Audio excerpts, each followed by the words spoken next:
دوبارہ آپ تھوڑا سا دوبارہ سے کہہ سکتے ہیں؟ میں یہ کہہ رہا تھا کہ جس طرح سے شیر جنگل کا بادشاہ ہوتا ہے اور بہادری سے شکار کرتا ہے جب بھوک لگتی ہے اسے، بالکل بالکل، اور اپنا پیٹ بھرتا ہے. اس کے بعد جب اس کا پیٹ بھر جاتا ہے تو اسی شکار کو جو اس نے مار گرایا ہوتا ہے چھوڑ کے چلا جاتا ہے. پیٹ بھرتا ہے، لیکن بات یہیں پہ ختم نہیں ہوتی. جی. بہت سے دوسرے جانور اس کیے ہوئے شکار کی طاق میں ہوتے ہیں، اور شیر کے جانے کے بعد وہ اس پہ اپنے دانت تیز کرتے ہیں. سب سے پہلے تو اس شیر کی جو اپنی برادری ہوتی ہے، اپنا خاندان، وہ آتا ہے. مثال کے طور پہ اس میں کچھ اپاہج شیر ہوں گے جو کسی زمانے میں شکار کرتے ہوئے، ہاں بالکل، جو شکار کرتے ہوئے زخمی یا اپاہج ہو چکے ہوتے ہیں اور خود سے شکار نہیں کر پاتے، وہ اس سے خوراک حاصل کرتے ہیں. اس کے بعد لگڑ بگڑ بھیڑیے، جنگلی کتے یا دوسرے لومڑیاں وغیرہ آتی ہیں اور اس شکار کیے ہوئے جانور سے.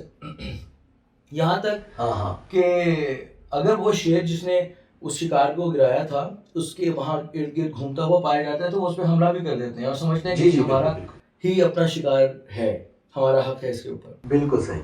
اور جب وہ وہاں سے چلے جاتے ہیں تو اس کے بعد دوسرے گدھ وغیرہ یا چیلیں اور اس طرح سے دوسرے پرندے یا حشرات الارض، چونٹیاں وغیرہ آتی ہیں اور اپنا حصہ وصول کرتی ہیں. لیکن اصل میں وہ شکار اسی شیر کی یعنی جنگل کے بادشاہ کی دین ہوتا ہے ان سب کے لیے. جی بالکل صحیح بات ہے، صحیح بات. عام زندگی میں بھی ہم دیکھتے ہیں کہ جیسے آپ کی دولت کے اوپر بہت سے لوگوں کی نظر ہوتی ہے، یعنی ڈاکو، چور، جیب کترے، یا آپ سمجھ سکتے ہیں کہ قرض مانگنے والے بھی، وہ آپ کی دولت کے اوپر نظریں جمائے بیٹھے ہوتے ہیں. بعض اوقات ہمارے کچھ رشتہ دار بھی ہوتے ہیں کہ جو سمجھتے ہیں کہ جب یہ فوت ہو جائیں گے تو ہمیں کیا ملے گا اس حصے میں سے. یہ عام ہماری سماجیات کا ایک حصہ ہے 100%. تو میں یہ بات کر رہا تھا کہ جس طرح یہ جنگل کا قانون بھی اور ہماری عام معاشرتی زندگی میں ہم دیکھتے ہیں.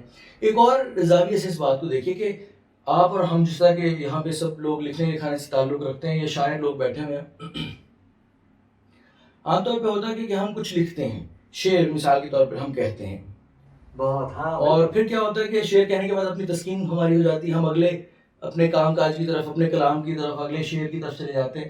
لیکن پھر کیا ہوتا ہے، ہماری اپنی برادری جو ہے وہ شعر پر حملہ کرتی ہے، اس کے شعر پر، اور کچھ فیتا لے کے پہنچ جاتے ہیں اور کہتے ہیں کہ اس کی بہٹ کون سی ہے، اس کی قافیہ پیمائی کیسی ہے، اور کچھ نہیں ملتا تو بعض اوقات کہتے ہیں کہ یہ خیال جو اس میں بیان کیا گیا ہے جی بالکل یہ صدیوں پہلے یا ہزاروں سال پہلے چین کے فلاں گاؤں میں ایک کمہار نے برتن بناتے ہوئے کہا تھا، وہ آپ نے دہرا دیا ہے، لہٰذا ایک شر کا ہے.